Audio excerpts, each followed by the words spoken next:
Hi, everybody. Welcome into another edition. This is Cross Functionality, the show connecting coaching, baseball, softball, male, female, hosted by former college baseball and softball players.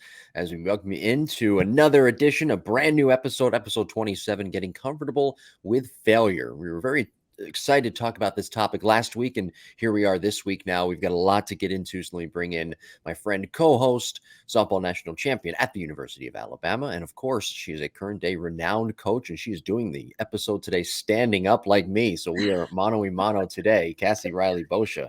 How are things in the Northeast? And we're just talking off air, about how one of my favorite things living in the Northeast, getting ready for the season in January, early February, when you're at the batting cage, you're at a facility with a lot of other like-minded baseball and softball players getting ready for the season as well. It's like a weird camaraderie that you feel in that moment when it's really cold and blustery outside. There's definitely a certain buzz, a certain energy that, and I think too, it's like this common, yeah, this sucks, but at least we're in it together type thing. Yeah. Yeah, that's right. We're all in this, together here. So getting comfortable with failure. And last week we did talk episode 26, training with intention. So go back and listen to that. Episodes in the archives. You can watch the show too. Softball Strength Academy YouTube page. A couple of things though I didn't get to, and I want to kind of just touch on really quick. Actually, one thing when it comes to training with intention, lifting and training with intention. How do you do such? And how do you avoid that burnout in the weight room when it comes to lifting and training really with that intention away from the field? It could be off season, in season, whatever the case. I think there's a common misconception that intention has to mean over depleting yourself all the time, right? Intention could just be that you have a focused, centered goal, and that you are giving, you are continuing to do everything with that focus. And I think of it too, like there was a book that came out by John Gordon called The One Word. And it was when you start a year, you pick one word and you try to apply everything you do to that word. So, if your word was focus, then it's when you're driving, when you're doing homework, when you're doing whatever, you have the intention of focusing as you're doing it. I think when we're in the weight room, people think like, well, I need to crush myself every single day. I need to overexert myself all the time. And that's not really necessarily training. Yes, if that, I guess, was your focus, then I guess you're training with the intention of crushing yourself, but that's not productive. And when we have a productive focus, we can train with that intention in mind. Yeah, so again, go back and listen to that episode 26. It was a really good one. Abundance of information last week, training with intention. We get into today's episode 27, getting comfortable with failure. And again, subscribe, Apple, Google, Spotify. Our new episodes every Wednesday at 9 a.m. on the audio side, and of course on YouTube, Softball Strength Academy, to watch us do the show today. And you'll see in the background that Cassie's in an office, not in her usual place of recording. And what's that sign say behind you? It was against the world. It was right? So this is Phil, I guess that's right. It was Phil Knight from the book Shoe Dog. It said it was us against the world, and we felt damn sorry for the world. And as a gift, one of our employees back in 2015 got that made up for my partner and I, because we kind of had that bulldog mentality. We were trying to, it was almost, he was referencing, Phil Knight was referencing this naiveness of when he first started get going, where you're like, you don't know how hard things are going to be maybe. And so you just think you can take on the world type thing. So we have that. I like it. Maybe that should be part of that, should be like our show theme. We feel damn sorry for the world. We put this out we feel damn sorry for the world, putting this out every week. I kid, of course. A segment in this this next segment, I do want to talk about something I found online when preparing for today's show. And this comes to us from athletesunheard.com. And I'm just kind of going through and looking for ways that we can talk about getting comfortable with failure. And there are 3 things listed that athletes can take away from failure. And we'll start first. The 3 things: resilience and toughness, reassessment and feedback, and a pathway to success. We'll start with the first one: resilience and toughness, how failure can provide that resilience and toughness for an athlete going forward. Sure. And I think that's a great outline and a great definite or kind of segment to say, hey, there is a path of dealing with failure. It's not just this burden. But I think, there is something to saying it's good to do things that are hard. It's good to put yourself in positions of, hey, I'm going to go try to maybe, after I've trained for a while, maybe max out this lift and under correct supervision and all that, because even though that's hard, there's a chance of failure. The pursuit of that effort in doing something hard is what matters. And when you set yourself up in positions of doing something difficult, doing something that you're failing at, when you do fail over and over again at something, there's so much value that comes out of that. And I think, that's something people really fear. People think like, hey, success is just doing great all the time, but it's really failing a heck of a lot more than it is succeeding. Right. Taking that mindset of, hey, maybe not so much I failed, but learning from those type of mistakes that you made. I mean, because I don't know, I guess failure happens all the time, even when you're in the cage. If you have a goal, for example, to hit 10 line drives back up the middle before you move to the next phase of your training. I was just talking about this with Jake last week on the Lab Epstein Hitting podcast. If you fail at that, you can't move on to the next goal, but you don't always look at it as failure. You say, oh, well, you didn't hit the 10 line drives. Now let's start over, reset, and let's try to hit those 10 line drives right back up the middle from the length of the cage. Sure. And I think we've talked about this in previous episodes is it really failure if we are learning from it? Is it really failure if we reposition it to something that can really benefit us? It's essentially like, we sought out to do something and now we're having a hard time accomplishing it. And that's a good thing. That means it's hard and that means it's worth our while. And then us as coaches and parents, we need to decide, okay, what is too far out of reach where it becomes impossible for the athlete and we discourage the athlete, right?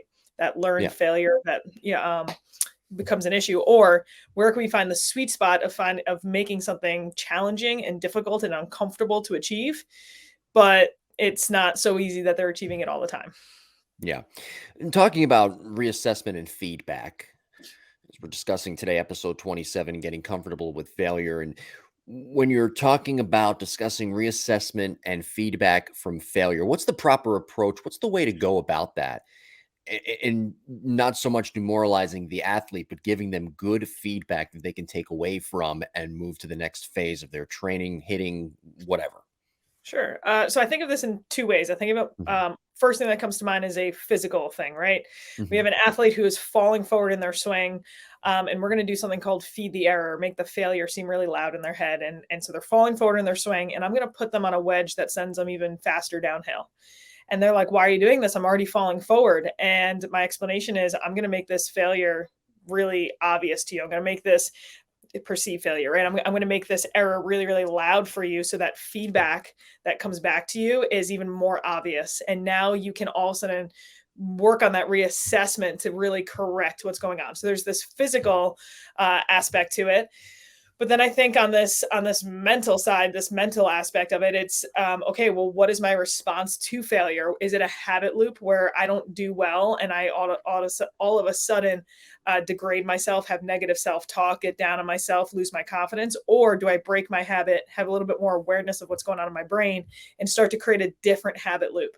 I remember being in Alabama and it got to the point where we worked so hard on that failure recovery, that initial response to failure was someone hit a ground ball to you in practice, you make the error, it's off your shoulder.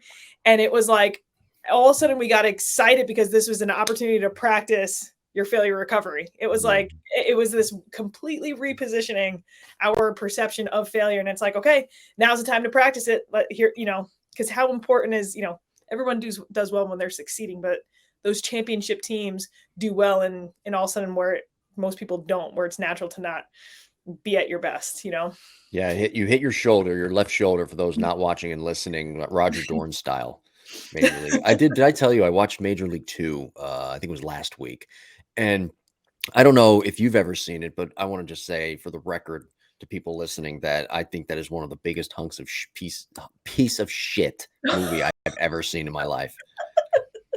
Major League 1 was good, although there was some ridiculousness to it that had bordered on unrealistic. But Major League 2 was completely unrealistic and a solid waste of 2 hours. And then you don't even want to talk about Major League 3. But that's what it reminded me of when you tapped your left shoulder like that. You just right off the shoulder, Roger Dorn style, trying to, field ground balls. I can't mess up this face. Yeah, I like everything you said there. I wonder, I want to ask you about when it comes to hitting, how can we use video to further point out the fallacies of someone's swing? Again, this is part of the failure process, I would imagine, right? How can we use video properly that helps them with that reassessment and that feedback? Because when you're on video, we don't use failure all that much, but when we're on video and we see something we did wrong or we failed to do something, we don't really say it or frame it like that. Right. You know what? I struggle with video. Not every athlete responds to video the same way. So they're not visual. Not everybody's visual learners, is what you're Not saying. everyone's visual, and then some people are, and you'll know, like you're going to be a parent or a coach and being like, okay, I know what you're talking about. You have an athlete who you show an incorrect issue to, and that gets stuck in their head, and they can't, even if they do something well, they are so hyper focused on, did it happen again? I feel like I felt it again. And it's almost video is detrimental because they're playing this negative over and over and over again, almost like they're perseverating over it in their head, instead of accepting, okay, I see where that's super helpful. I can see it. It's essentially like a mirror. I'm watching myself do it. Now I understand, and now I can correct it. That's great, but not every athlete is going to receive video in that same way. So I think sometimes the bigger challenge is getting to know your athlete and getting to know, when is video going to help and when is it going to hinder our development. And I, as a coach, I certainly try to gauge where my athlete is at. But then honestly, as we get closer to season, or in season even, I say, okay, trust me to evaluate the video and dictate the drills. I want you watching the swings that you crush. I want you watching the things that you do really, really well, instead of over analyzing the ones we don't. Yes. And so you point out things that they're doing really well that you may say, okay, work on that or focus on that as a positive. And you're kind of alluding to what we're going to talk about here in just a little bit, that maybe there's a such thing as too much failure. Maybe there's a such thing as too much reassessing and too much reevaluation. Sure. I think, well, is it like hyper focusing on failures, right? They're extremely important. I had a coach say one time that their job is, if we're all treading water, their job is to try to give you as much weight as you can until right before you go under, and then they want to save you. And the idea, how much stress, how much stimulus can I apply to you? How much discomfort can I put you through in order for you to grow and get stronger and get better without making you drown with too much? And all of a sudden you're just completely discouraged by it. Because if let's say I give a drill that is way too challenging for an athlete and they're failing over and over and over again, they're going to basically be like, it doesn't matter what I do, I'm not going to be successful at this drill. And now it's this like learned helplessness. We want to try to find that sweet spot of success in that like 40, 50, maybe 60% success range, where they're still having to deal with a decent bit of not getting it right, working through it. How can I readjust and go from there? I guess I wonder, again, I found these 3 points on athletesonheard.com: resilience and toughness, reassessment and feedback, and a pathway to success. I just wonder, is failure, or that constant failure, is that a real way to go about success? Or how do we balance doing the positives that we've done with the negatives and pointing out those failures? Because I don't know, pathway to success, I agree with that. But again, there's only so much negative one athlete could take mentally. Right. And you're going to have some athletes who can take a ton and some athletes who can't take it. And you'll notice there's probably a reason they can't take it. And they're probably getting, they might have a parent who hyper focuses. I used to have a teammate who could have gone 3 for 4, but the parent would focus on that one at bat they didn't get the hit. So of course that's what the athlete's going to learn. And in their mind, they failed that day. I had another teammate who could go 0 for 4, but if she hit the ball on the nose 2 times, she was like, yeah, okay, like I just hit it right at someone, no big deal. And that's obviously the one is going to lead to a little bit better long-term success. And even one is going to, that hyper focus on failure is kind of this gateway to a little bit of potential mental health stuff in the future, right? When you're not thinking no matter what you do is good enough, right? So it is this balance. And as coaches, we have to really get to know our athlete, really get to know how, you don't want to baby an athlete, but you do want to try to gauge like how much can they actually handle, right? Like, but there is a conversation, and I've seen this meme, and I'm almost positive I've talked about it, where it's 2 people, 2 stick figures sitting at a table. One is comfort, one is growth. And comfort or growth looks at comfort and says, you and me can't sit at the same table. Like, you can't have both. If you're comfortable, if you go through an entire hitting session and you're like, I killed that. That was easy. I don't know if we really got better that day. Yeah, I agree with that. I guess the one thing I look at with succeeding and failure. By the way, I do want to know what happened to that athlete who had a parent who would always focus on the one out that they made after going 3 for 4. They would have, they would have moments of like, they're supremely talented. They'd have moments where they would do really, really well. And then when they did bad, though, they tanked, and it was very hard for them to come out of it. And I guess that's kind of expected. And they had a very mediocre college career, and I don't think they touched softball after that. I think they were done, which makes sense. It's on, I think she's doing fine now, but at the time I just thought, dang, like this is one of the best girls on the team and she can't escape this criticism right now. Yeah, I guess because parents are listening to this, and I'm sure they'll stumble upon this on the video side eventually.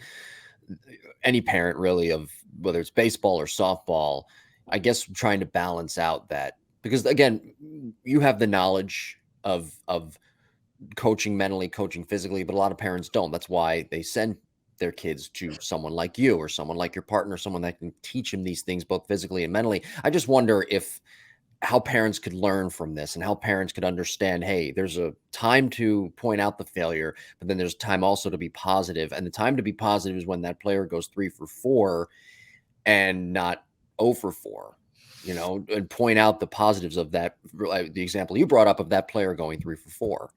Sure. I think, like, why not start the conversation with, like, if the athlete's ready to analyze that game, like, hey, what went well today? Like, let's pick out. And then it's like, all right, what could we have done better? And what are we going to work on this week?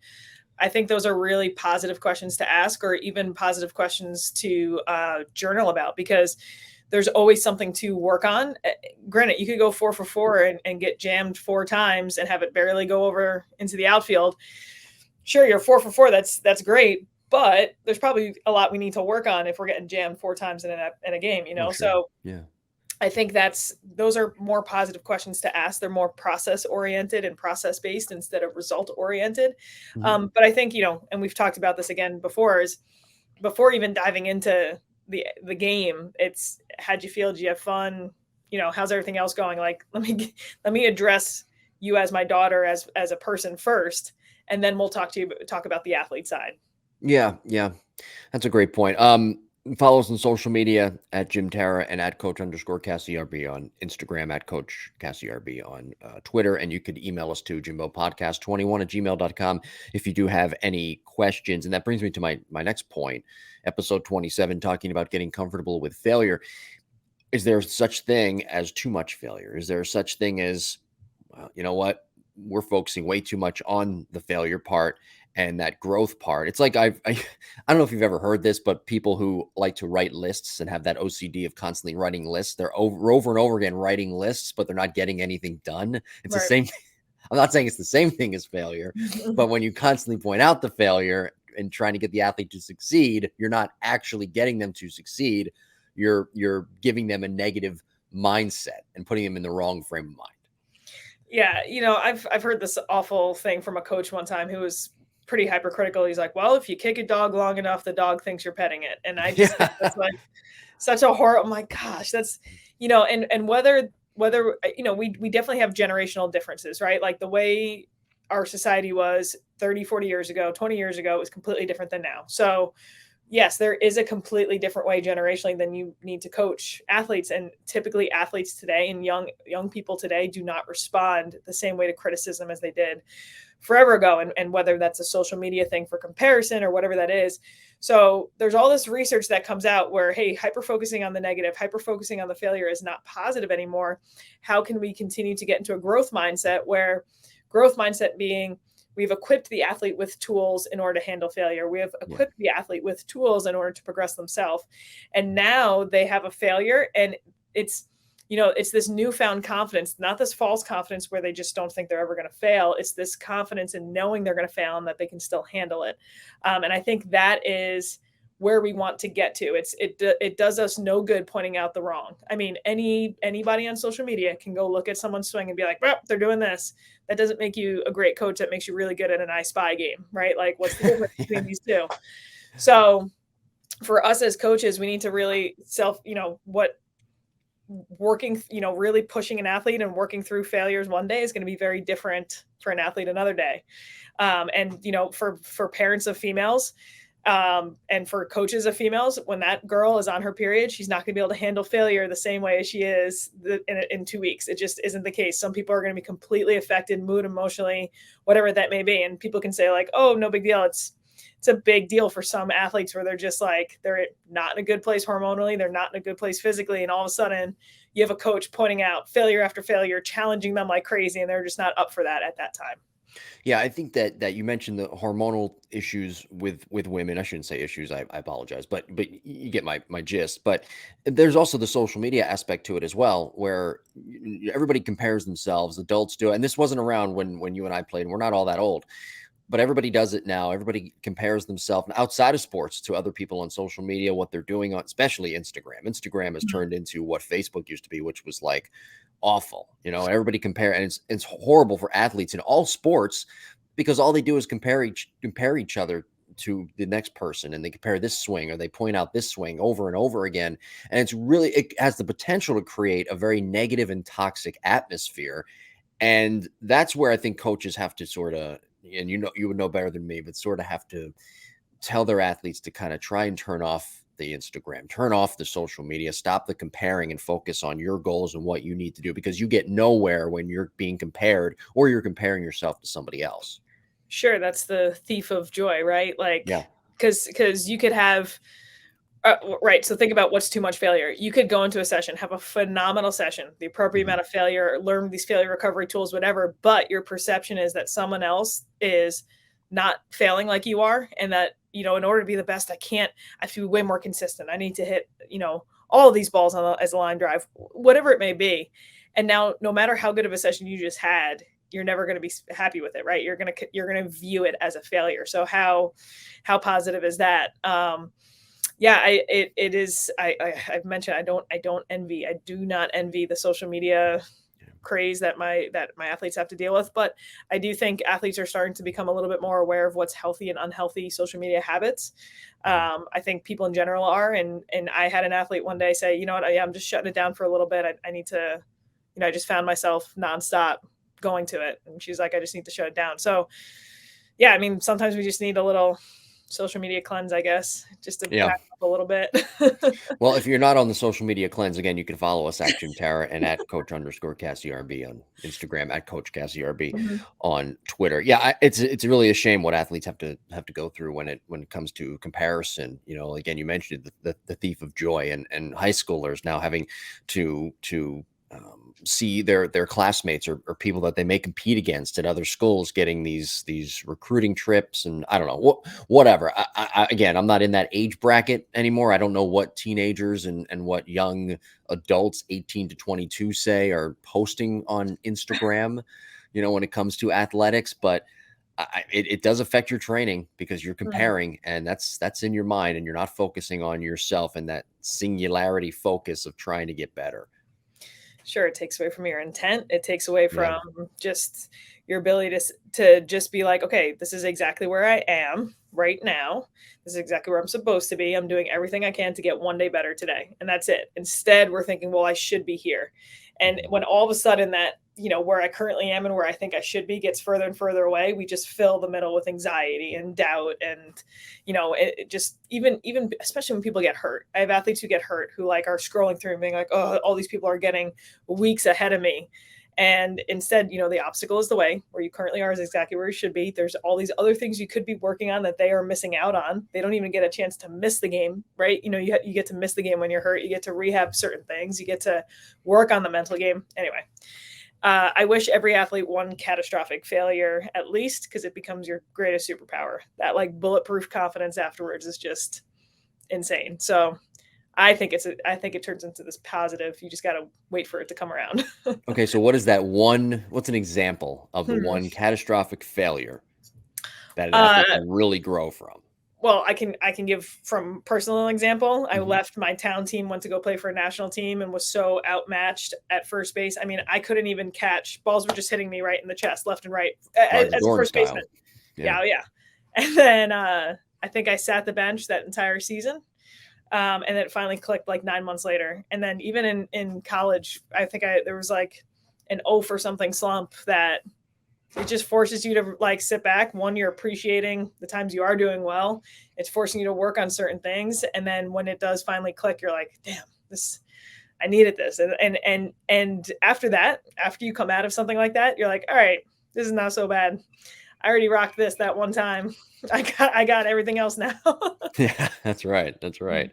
I think you've told that story too Yes. on the Mhm. podcast earlier episodes about the time when you were what, 14, 15, maybe around that time. Yeah, Maybe it yeah, was yeah. I was when you batting like 130 something, 140 something. I couldn't see the ball. I mean, I felt like the girl would start her motion and then the catcher would catch it. I was just so outmatched. yeah. I mean, but I kept working. That's the other thing too. I was like, all right, well, this has to pay off at some point. What was your mental process like throughout that failure? The beginning, it was horrible. If How anything, did you it bounce was like, back? that was thanks to my parents. Mhm. I remember my mom reached out to somebody who was mental performance coach, or I sent a packet, and I just started going through some of the worksheets. And I had thankfully had a hitting coach that introduced me to someone else who, it was just nonstop month upon month of me just buying into the process and not getting overly concerned with the results. So even if I tanked on a weekend, I'd go Mhm. back to work Monday and I'd be like, okay, I got to figure something else out for this weekend. Tank again. And I wasn't getting discouraged. I think because I was working so hard on the mental game with my coaches and with my mentors, um, and I had the support of my parents. I didn't have parents coming home and being like, why aren't you doing well? I think they saw all the work I was putting in, and they just kept saying it's going to click one day. It's going to click. And shoot, I went to nationals and probably had the best performance I've ever had against really great pitching. And then that whole next fall, I got recruited. Yeah. So, And that was right. So that was at a time when you were on that national team. There's a lesson for everybody. You were what, a sophomore around that time, yep, it's and about to be a recruiting junior. season was, I mean, it was coming down the pike. It was coming Mm-hmm. quick, and so you really bounced back from failure. So that's kind of a good blueprint on how to actually use failure as that leverage point to succeed going forward. Yeah, and I'll tell you what, when I got to college too, I was playing with some of the best, and I started Yeah. realizing a lot of my teammates had never slumped before, had never failed, and they started going through slumps in college, and they were like, "How do I deal with this? How do I handle it?" Whereas I had already gone through that process, and I was able to, if I started to slump a little bit or fail a little bit, I was able to circumvent my recovery process so much faster because again, you've practiced it, you've gone through it, you know what works, what doesn't work already. And they were kind of consumed by the pressure of being at college. Oh my gosh, I've never failed before. And it was eye-opening. It was, again, holy cow, look at the superpower I have now. Yeah.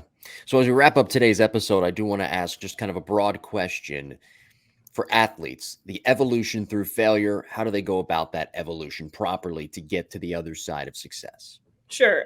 The whole idea of, okay, can we get comfortable with being uncomfortable? Can we get comfortable with failing? Can we like reposition it and view this as, okay, I'm struggling. Let me reset. Let me practice my failure recovery, whether that's becoming aware of my negative thoughts or what's happening to me when I do fail. Do I start to get nervous? Do I start to get wide-eyed? How do I reset? How do I break that habit loop of this detrimental effects of failure? Once you can start to reposition it and become aware of yourself, then all of a sudden it doesn't, you don't really call it failures anymore, right? It looks and feels very different. Mhm. And then after that, it's talking with coaches and talking with parents and finding that sweet spot of how am I going to challenge myself enough to use failure as this positive, right? How can I get these challenges so I can get stronger, get faster, get more powerful, whatever it may be.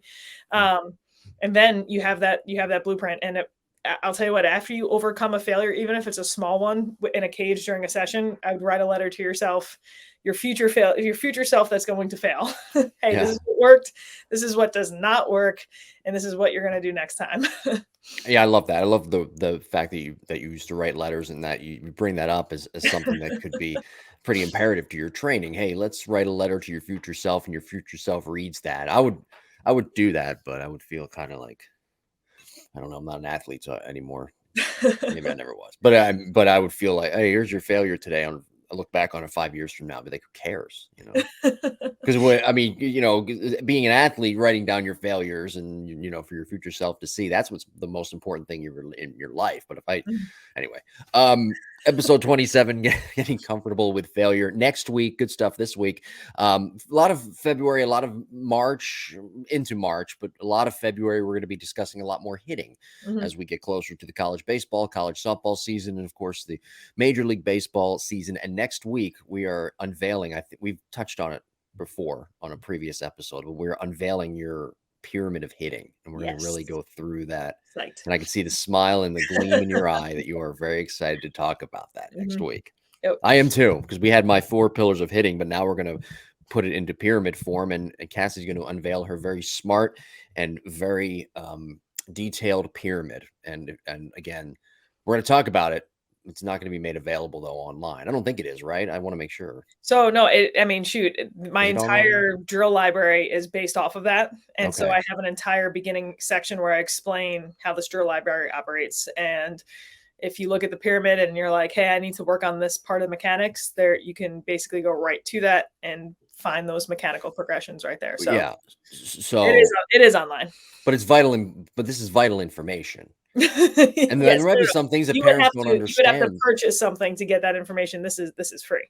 Okay. So, well, we're going to discuss it next week and go into every part of that pyramid and break it down. That'll be a lot of fun. So again, a lot of February into March, we'll be talking a lot about hitting. So it's busy season at work. I see. Oh yes. In office, what do you got going on here as we go into February, getting athletes ready for their season, baseball and softball? Yeah. So the entire 4 weeks of February, we'll have our building is busy from about we have our professional athletes in from 9 to 12, and then they leave, and then from 2:45 to 9:45 p.m.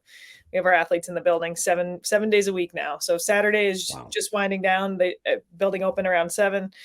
We'll have a couple teams rent the rest of the day, and then tomorrow is 8 a.m. to 8 p.m. So our coaches are working. So you'll be there tomorrow, Sunday. Nope, I get Sundays off. You get Sundays off. I'm staying home on Sunday. Okay. Yeah. All right. So then you're there Monday through Saturday. Correct. Yes. Softball Strength Academy. Yes. Of course, for those who don't know. Okay. All right. Well, everybody should go visit again, softballstrengthacademy.com, right? And they should, and they check out the drill library, and then they can check out the pyramid, and they can get themselves ready for next week's episode. That's right. Cassie's Pyramid of Hitting. Awesome. All right. Thank you, everybody, for listening, watching. And again, subscribe on both YouTube, the video side, and Apple, Google, Spotify, etc. on the audio side. And we will talk to you next week.